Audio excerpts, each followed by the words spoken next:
Yo, what it do, YouTube? We are back with another episode. I'm here with my boy Coquito and a special guest, Nick Too Quick today. How y'all doing today, Coquito? You can go first. Yes, sir. I'm good, man. What's up, everybody? You guys already know we got a new bottle today. I don't know who Elijah and Craig is, but I got this nice bourbon, so this is what we're sipping on today. All right, Nick, you drinking with us today? You already know. All Right here. right, Okay. Yep. None more, none less. all right. Shout out to vodka. You know, guys, I still got my Casamigos tequila here, so we're gonna be finishing that. We're gonna go ahead and start off with Nick. We have one question for you. Of course, we ask all our guests that get on the show. They're all content creators, so we want to know what inspired you to start making content. Okay. So for me, basically, in high school, like everybody, especially if you start off in gaming, I was a gaming YouTuber at first. You see Chris Move, he's African American, you're African American, then you're like, oh wow, this dude's actually making something entertaining. I could do that too. And then if you actually pursue that, you find out quickly that it's not as easy as you make it look. So, so I mean, so really it was just a matter of just planning out what I wanted to do, saving up my money, and then getting like the box to record your gameplay. I had to get a system too, and getting a laptop, and then it just kind of started from there. But I didn't really have like like my vision at first was like, oh, I just want to make gaming, videos. I want to be like Chris Smooth. Let me see how far I could take it. But as I grew on YouTube, I think I got to about 1,000 subs doing just gaming. But then I guess I kind of found my niche of as far as like what I, like that, like I'm kind of passionate about, and actually something that I can, add value to. And that's where it came, for some reason, anytime I would put my face on the camera, I would just get a good response from people as far as the things I would talk about, maybe how animated I was as far as like my movements and stuff, especially when I was younger, like my hands were flinging everywhere all over the screen. But basically what inspired me to like keep pursuing that and like change my content around was that, I felt like it really started with the comments and the people viewing. That's kind of what motivated me. When you see, people watching your content and actually taking something positive away from it, and then actually expressing that to you in the comments, it just kind of motivates you to keep going. So as far as what inspired me to make content all around, to bring it back full circle, it's really just to, add value in any way. It could be through entertainment, it could be through discussion, or etc. The list goes on, but just somehow adding value to others, because, before our time, people didn't have stuff like this. Like, back then we wouldn't be able to even be on a podcast right now with all three of us together. So it just, that's another thing. And plus it just gave me something to do in high school. You're dealing with a lot of things as an adolescent. So it just, to get something to branch out and actually you could work on by yourself and then actually see that grow, it just kept inspiring me to keep going forward. Yeah, man, and it definitely paid off, man. You've been doing the grinding for like almost like 7 years on YouTube. I don't even think you know that, but you've been doing that for a while, and it was a point in time where it felt like everybody was watching the Nick Too Quick video. Congrats. No, just to go off what he said. I think he hit the needle with saying like people commenting on your videos alone.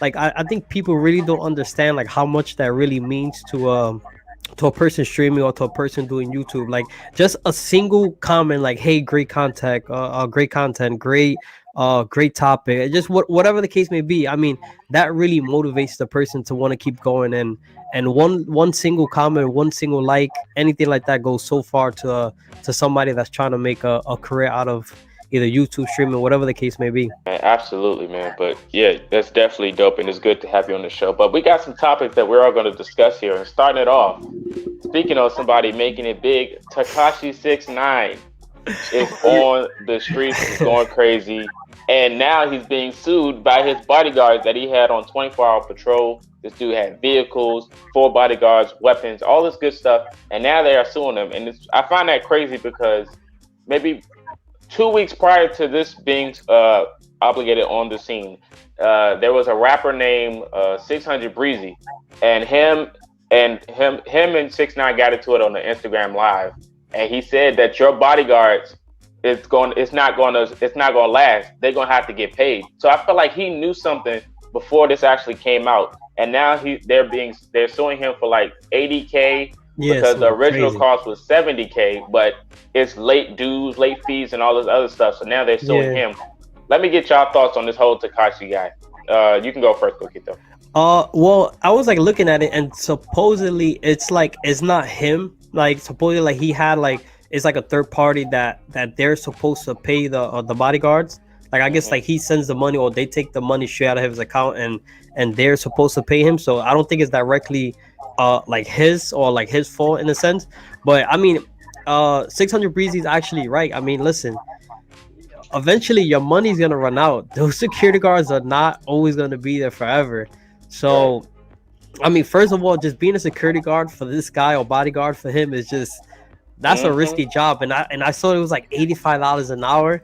I don't think that job is really worth 85. I think it should go up, but I mean that's crazy, man. Owing these guys $80,000. I mean, imagine they just say, oh well, fuck it, until we don't get paid, we're not gonna protect you. So I mean, definitely let's see what's gonna happen going forward.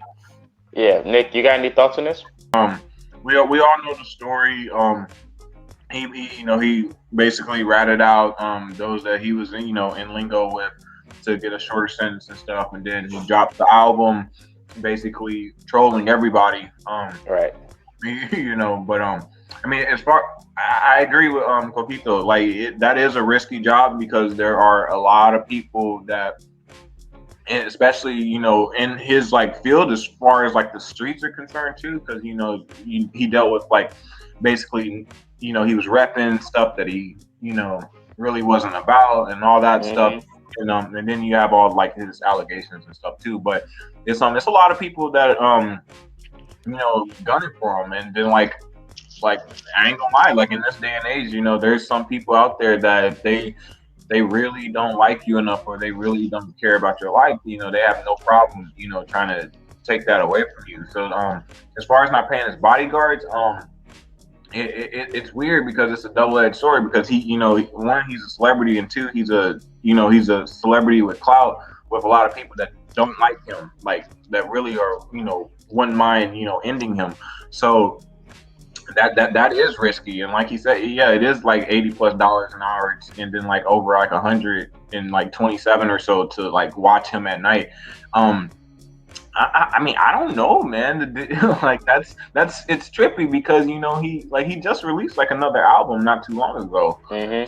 So I mean, and like he said, his bodyguard, bodyguards aren't gonna be there forever for you, and it's I think it really just comes down to him managing like his time and money, because like he lives like he is able to pay the bodyguards. Right. If you watch him, or at least from the persona that he puts out there.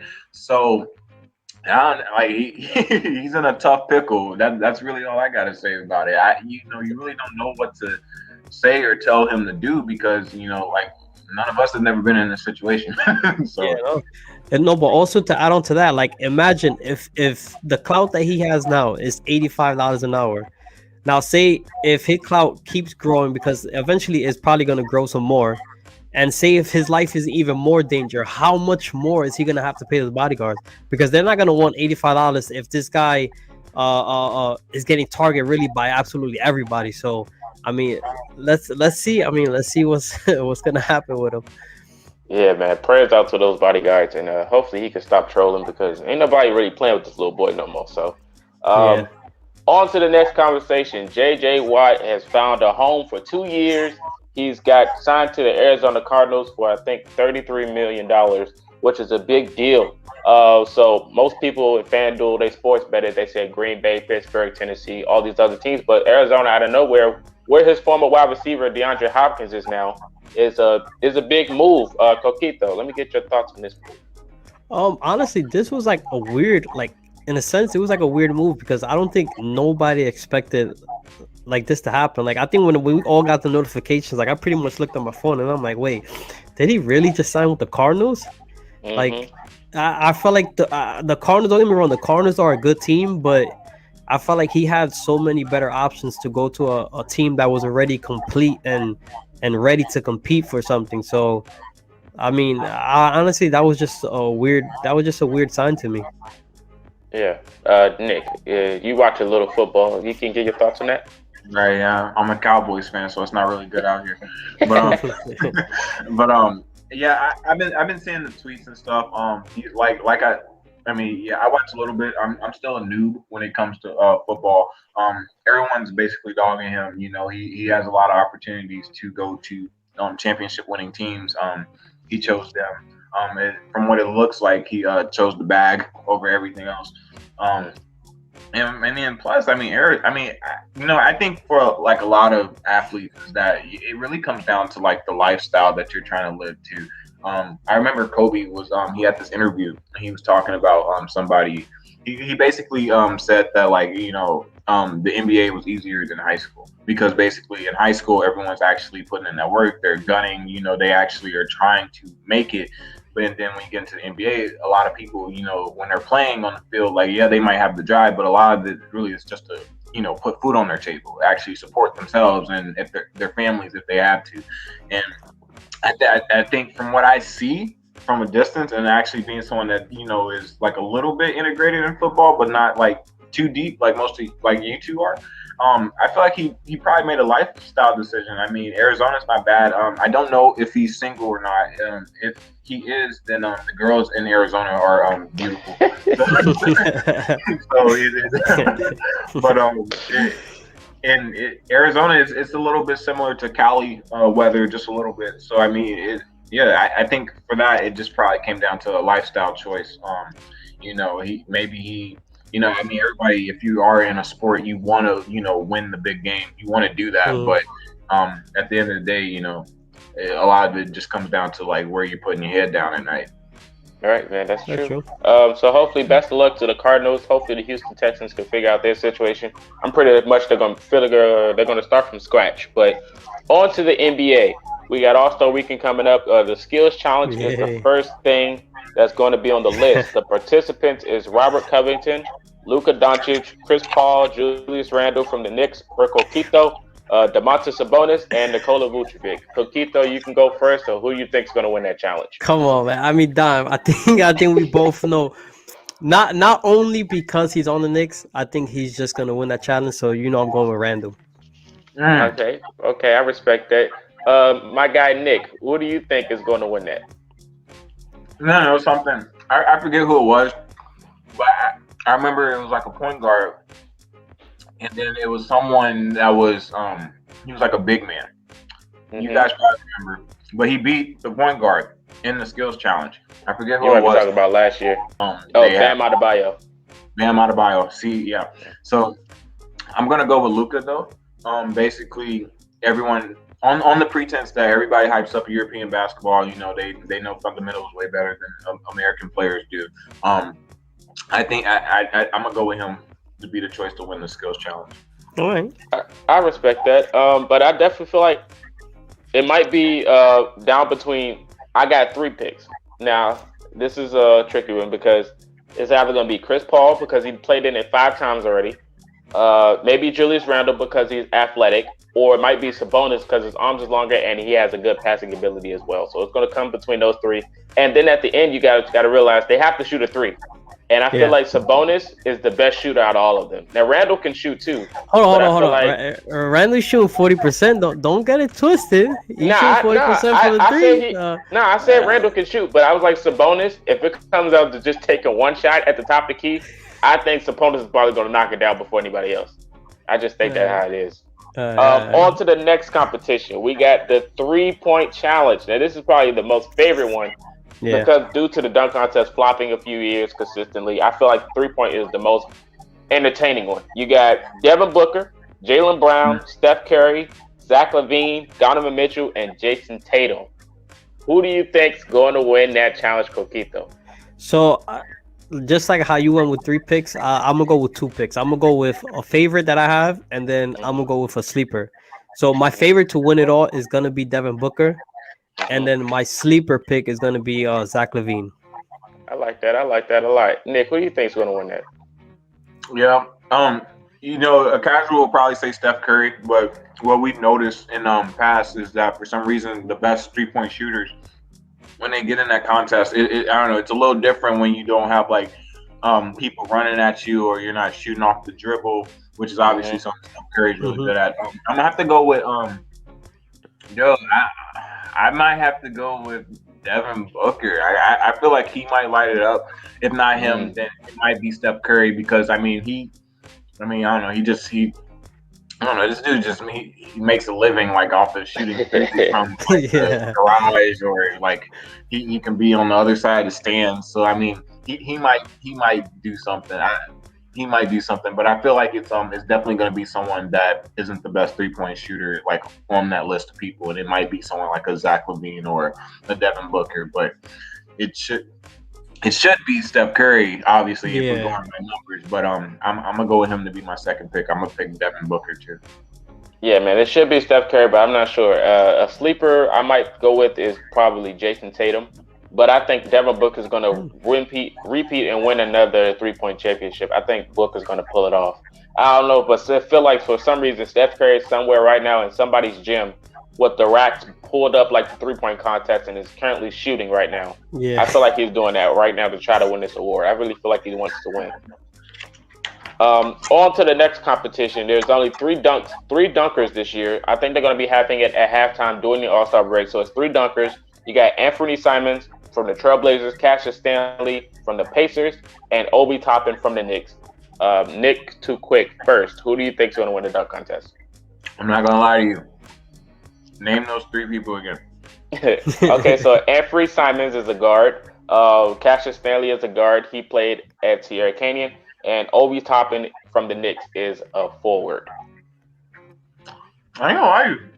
I'm gonna go with the forward from the Knicks. Yes, I ain't gonna sir. flex. I don't know who these dudes are. It's all good. but yeah, I'm gonna go with him. Okay. Pretty sure I already know who you're Yeah, gonna you go with, but already go know who ahead and I'm. let us know. You already know who I'm going with. I'm going with Obi. Just seeing the dunks that he did in college, so I'm excited to finally see him like actually get a chance to dunk because he hasn't dunked in the game at all. So I'm excited to see what he can actually do. Well, I'm gonna put y'all a little bit on game. Cassius Stanley went to Duke. You guys know I'm a Blue Devil fan at heart. Ah, And one thing you also might not know that he had the highest vert jump in the scouting combat, and he had a higher jump than Zion. So that should tell you something. So I'm definitely gonna go with Cassius. I feel like he can pull it off. I ain't never seen nobody. He'd probably be the next Gerald Green. I'm just gonna be honest. Him jumping out the gym like that, I think he's the mhm. next Gerald Green, and he has all his fingers.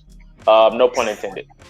So the next topic is there was a tweet that went out about who could score 81 in today's NBA. Few players that were named was Harden, Kyrie, Curry, KD. Who do you think, Kokita? I'm gonna let you go first. Who do you think is one person that you think could score 81 in today's NBA? All right. So instead of one, I am gonna name two. Mm-hmm. Um, I have a feeling. I think Dame can do it. I know. I Okay. think what Dame highest is what 61. Mm-hmm. So I think he definitely has the chance to do it. And my second pick, I think Devin Booker could definitely pull it off. Right. His game is completely overall. So I mean, and I think he has a couple already 50-point games. So I definitely think if he gets hot at the right time and at the right moment, I definitely think he can put up 81. Yeah, for sure. And he definitely scored 70 on the Boston Celtics. Yeah. Nick, So who do there you you go. think? Yeah, for sure, man. Who do you think could score 81 in today's NBA? I'm gonna pick three. Is that okay? Okay. Yeah, that's cool. Okay. I feel well. I don't think now, but I think James Harden could. Mm-hmm. The dude's a walking bucket. Right. I don't know how else to put it. I think he could, not on the team he is now, but yeah. I feel like he had the potential to. Devin Booker, obviously, and Damian Lillard, you're not wrong with that because he's basically Forget what anyone says about comparing him to Steph Curry. Like there's just a lot of slander for Dame, but I feel like he can do it too because especially with his 3-point range, Yeah. like he could too. But if I had to pick one person that like if they were just in a game, they could drop 81 like that, I'm gonna have to pick James Harden. Yeah, for sure. Yeah. My two picks, I'm gonna go with a sleeper. I think Giannis could do it, and it's in today's NBA. It's not a certain time period of when he has to, but I feel like if he plays against Giannis? one of the, listen, if he can play against one of these Hell teams, no. let me finish. Let me finish. If he Hell can no. play against one of these teams that's in rebuilding stage and don't have a guy that can actually guard him, because he just put up, I think, about 50 on the Clippers, with Kawhi and Paul George, and they won the game. So he can easily do it against a team that don't have a Kawhi or a Paul George easily. And he doesn't have to. He doesn't have to shoot. He doesn't have to shoot. He didn't shoot against the Clippers. So that's a sleeping pick. And another person I I think can do don't it is know. Anthony Davis. Anthony Davis is another guard, or well, another forward that can do it because he's a stretch, and he can take you in and out. So Anthony Davis is definitely another person. I think that's definitely a sleeper there, Anthony. I'll take the sleeper Anthony Davis over Giannis. All right, It's okay. I know where you stand with Giannis, but Yeah, some listen, teams truthfully, I just think can't guard him. Giannis is probably one of the most overrated superstars in the NBA. Nah, I I think would that guy nah. is just completely overrated. Nah. explain. I respect that, but being overrated, I don't think he is. I just think he's not as much skill. You say he doesn't have enough skill because some players, they can shoot and drive. Giannis is just dominant at driving, and if you can't stop it, then I mean that's just it is what it is. Yeah, but that's the thing. Harden got the If setbacks. you stop him driving, that's it. I mean, what else is he gonna do? Yeah, I think his team. I think he just needs another go-to guy that's not Chris Middleton or the Bucks. And in a sense, I can say he's probably one of the most overrated because in the sense of, as much as you consider him the best player on his team, when it comes down to it, he's not going to take that last shot. I think Chris Middleton is a guy that's going to take any last shot, especially to win the game. So, especially being a superstar and the man of that team, I don't think you should be the second option on anything when the game comes down to it. I mean, I would hate to bring this up, but when he played a certain team, he did hit the game win on it, and it happened to be the Knicks. Yeah, but listen, that was 5 seconds to the basket, so that's a different story. But yeah. Oh man, it's all good talks. I respect that, man. Some people do think that, but it's okay. On to the last two topics of the day. These are going to be some good ones. Joe Biden said there may be at the end of May, there will be enough vaccine for every American. So I'm pretty much thinking that he's going to have a max-free environment. So every person in America, he said there will be enough vaccine by the end of May, which is a few months from now. Nick, let me get your thoughts on this whole situation about the vaccine and everyone having the liability to take it. Okay. One quick question. Have you guys gotten vaccinated? Oh, I have. Yeah, Coquito has. I haven't. Yeah. Okay. That's cool. I haven't. And I'm an essential worker too. So, but I don't know. The beer bug is, it's wild. Like, let me backpedal real fast because it's like I feel like it's obviously it's a negative. It's a bad virus. It's constantly evolving. I don't believe that it just came out of nowhere. I believe that we kind of knew something about it, but there's evidence that we had things sent to us in writing telling us about it, but we just Trump didn't want to rile everybody up, which in a sense kind of makes sense, because everybody gets scared, but then again, we didn't take the precautions, and then here we are now in 2021. I'm ready for it to be over. If I might not take it. I don't know. I don't know. I don't really care about it. But because I don't know. Like real ones, still haven't caught COVID. Let's be honest. Real ones out there still haven't caught it. But that's true. But in all seriousness, I mean, if he can do it, sure. I mean, sure. Right. Hopefully, because I really want everything to go back to the way it used to be, because I made a video about this when it was like my first video of 2020, and basically how 2020 it really just exposed everything. Like if you had relational issues, that got exposed. If you had financial issues, that got exposed. Like if you didn't have $1,000 in the bank for a rainy day, you got exposed in March. Everyone, something in your life got exposed, and hell, for a lot of people, their health got exposed. Everyone's caught the quarantine 15. So I think what the beer bug has done is that it's just made a lot of people aware of the things that they probably neglected or just didn't really pay attention to in their lives. And if we can get this vaccine out and rolling and actually get it to where we can get our businesses open again, because like 1 in 4 small businesses closed during that, like this time. And that's a big thing. Like if America, like the big corporations, they really aren't the leading forces of like our economy here. If we're going to get like that deep into it, it's the small businesses that bring it up into fruition. So if he can get it out, that'd be cool. We can get everything to go back to normal, and then hopefully people can actually start actually taking charge of how they want their lives to go, because you find out a lot about yourself when you have to go through tough moments in this life, and a lot of people had to deal with that, unfortunately. So yeah, if he can get it out, good. That's true. Coquito, since you have taken the vaccine, let me get your thoughts on that, and what do you think about Joe Biden saying at the end of the May? So I mean, like, going off like what Nick said, like I was kind of I was in that boat. Like I was one of those persons that said, oh no, like I'm not gonna take the vaccine, like I don't trust it, like I don't, what I'm saying, I'm not too sure, like I don't want to take it. And I've always told myself, like, listen, well, I don't need to take the vaccine because I never caught the virus. And I felt like the best vaccine to not get the virus was to stay masked up, to distance yourself, to stay home, you know what I'm saying? To take all the precautions that you needed to take. And that's probably the best way to not get the virus. But unfortunately, I mean, it just came up that I had the chance and I got a call like, listen, do you want to take the virus? I mean, do you want to take the vaccine? So, I mean, I took it, and I mean, so I only took the first dose so far, and I mean, my side effects and everything, it wasn't really nothing terrible. So I mean, I'll see how it is when I take the second one. But I mean, I kind of like, in a sense, I advise people to go ahead and take it. Like, if in a sense, it kind of gives you just like it gives you a relief. Like, it just makes you like kind of not worry about the virus in a sense. Like, in a sense, it kind of gives you like a placebo effect. Like, you take the vaccine, you feel like, well, now I'm good. You know what I'm saying? I'm not gonna get the virus, and if I do get the virus, it's not gonna be as bad as like if I didn't take it.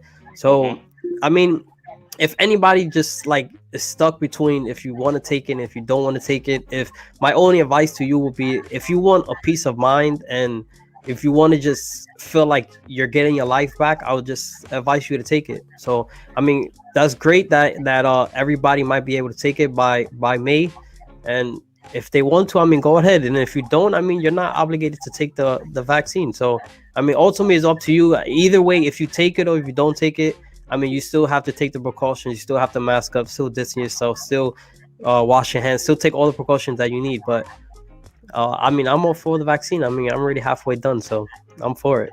Yeah, man. Shout out to you for being a trooper and taking that vaccine. Definitely for people that want to take it, I would say take it. For the risk takers out there, a lot of it said, and he said for every American. So there's a lot of people out there that don't take that mask. They might just take it anyway. So credit to Biden for trying to get that situated. And it's free. So I mean, yeah, I know. Yeah, it's definitely free. So shout out to the president for trying to get that done before May. Speaking of you talking about mask, Coquito, Texas just came out and said that they are now a no mask free zone. But small businesses are still requiring masks, but Texas, they said that there are no more masks required in that state. So Nick, let me get your thoughts on that whole situation. For me, and working in like service and everything, you deal with a lot of people who are non-believers in it. Like not too long ago, it's just common courtesy. you ask someone like, hey, do you want hand sanitizer before they leave, and then then they everyone's like a scientist now. Everyone did 4 years of Harvard, and by like and then on top of that, everybody's a lawyer now. They're partner in the law firm, so if you ask them to put their mask on, oh, I have a medical condition, oh, you can't ask me that, oh, I'll let my lawyer. Everyone knows the law now. So there's a lot of strife because here in California, it's a very one, it's a very liberal state, and two, it's a very and it was kind of tough out here during the election because even though California is literally blue, there's a lot of people here who support the other side, and you get that grift. I don't know, it's just like a lot of friction when it comes to just the mask wearing and everything. The crazy thing is that we have to tell people to wash their hands. Basically, they don't care about it, they because especially a lot of these people are, they might be conservatives, and it makes sense. They have businesses, like being said earlier, a lot of these places have been shut down. A lot of people have lost money. A lot of people, there's been billions of dollars thrown into loans to actually keep these the businesses that are still up and running afloat, and I feel like with them being open, but then there's businesses that are still requiring, masks inside. I think it's good because you're taking precautions because, even though everything's open, that doesn't mean everything's out of clear. That doesn't mean everyone's going to get the vaccine. A lot of people really don't. They just think it's something random, it's just that there's just something to control everybody. So I just feel like, it's good because if we really want to talk about places that are eased up on restrictions and everything, then Florida's balling. They're having a ball, right? Yeah, in Florida. So it's so I just think there's going to be a lot of people that are going to be combative about the situation. There's going to be each side that are diehard mask wearers. They're going to be upset that people don't wear their masks. There's something there's people that are getting I don't know. Everyone's upset about something involved with this. I think the other day, a cop got he got stabbed by a 13-year-old because the cop asked him to put his mask on or something. Something wild. Yeah, it's wild like that. Man, I'm dead serious. I know. So, in that 13-year-old. So, and imagine what someone that's in their late 20s, early 30s, 40s. A lot of people feel like their rights are being taken away from them. They're just not able to live their lives. So I think it's good that they're opening because that's what we want to see happen.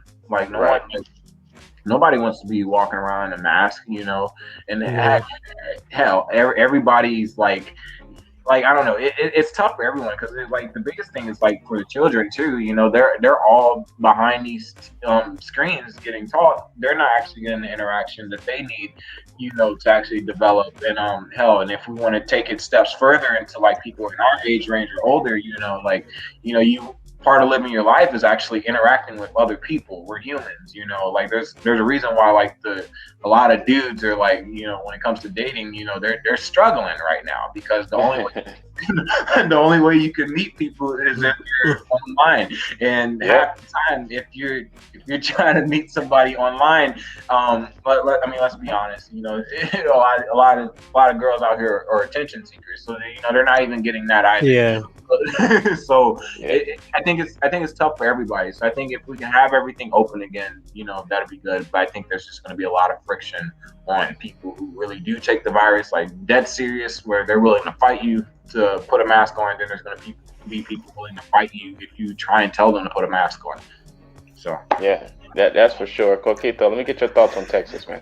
I feel like this is a weird situation because I feel like it's in a sense it's a hit and miss, right? Because it's what he said. It's great that in a sense it's kind of going in the direction that people are kind of close to getting their lives back and these businesses are opening back up, so there will be jobs coming back, there will be people getting hired back and all this stuff like this. But then in another sense, if you kind of look at it from another perspective, it kind of still shows you we still don't know what to do with this virus. Because in a sense, if you're open everything back up with no mask, right? Now what's the point of having people come into a restaurant with masks to then sit down and eat and have their mask off? Now you have a whole entire restaurant 100% capacity full of people with no mask. So I mean, what was the whole sense of wearing the mask to begin with? You know what I'm saying? So Hmm. this situation is just a weird situation. It's like it's just still showing that we still don't know really much about this virus. So I mean, prayers goes out to Texas. I mean, I um hope all the best for them. Hope that say nobody gets sick, nobody gets no more deaths happen, and maybe they might start the trend for other states to open up as well. But I mean, all in all, we just have to wait and see what's gonna happen over there first. Yeah, man, for sure. Prayers for everyone out there that's going to risk it going out there with no mask. If you still wear your mask, much respect to you because you know how serious this is. That is a serious thing. But I don't know about you guys, but all this mask talk and businesses open, I need a drink because that's a lot of stress. That's a lot of stress for sure, man. So let's go ahead and pour up our shots um, Let me see. for a I'm good going straight from the episode today. bottle. We know how you are. Yeah.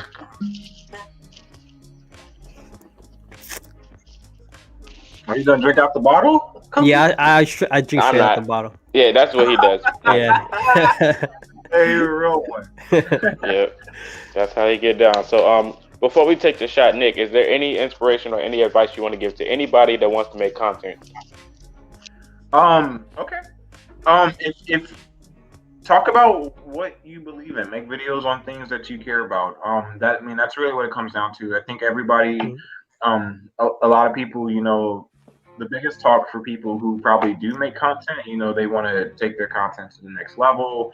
And then for a lot of people starting off, they just want to get big, get viral, and and just ride whatever wave that is. But it's really tough to ride a wave. It's a different um area when you're actually creating stuff that you enjoy. Because one, you're limiting burnout. You can't really get burnt out on something that you enjoy doing every day. Two, just don't overjudge yourself. Like do your research. Figure out what might be your niche. And then if you get your skills together, you can learn how to Mhm. make thumbnails. Edit your videos, tags, places to share it. Like you might not do too well on YouTube, but who knows? You might blow up on TikTok for something that you're trying to create, or Yeah. Facebook. It depends on the environment that you're going into. But just don't overjudge yourself. Make content that deep down in your heart is not going to get a lot of views, but it's also you being honest with yourself. So that way, if you do blow up, it's also something that you enjoy doing, and not some trend that where now, oh, I have to follow this trend or else people aren't going to watch me. And then a lot of people get sucked into constantly doing something they don't enjoy, and then bada bing bada boom, they burn out, and then we don't hear from them again. So No, Yeah, yeah. No, definitely. I just want to go off all that. Definitely. I mean, that's true. Listen, there's the one problem with streaming or making YouTube, whatever it is, and the problem with following trends is that when the trend dies, now those people are not gonna watch you because they're used to whatever they was following. You know what I'm saying? So in a sense, I mean, you always have to find your audience for the content and stuff that you want to put out. Never follow something else because listen, people will tend to just follow you because say for example you play 2K, right? Now all your viewers watch you play 2K. But now if you play Madden, now you're not gonna get any viewers. Why? Because your viewers are just for you for 2K. So I mean you guys just have to mix it up and just do and put out what you like to put out. So that way your followers follow you and not really in a sense the content that you're making. yeah, man, that's real. That's real, man. Always try to network and find good people to meet you for you and not for what you do. So that's Mhm. also another advice I would give somebody. But cheers to a good episode. Yes, sir. Shout out to my guy Nick for stopping by, and you guys have a good day. Yes, sir. Salud. uh,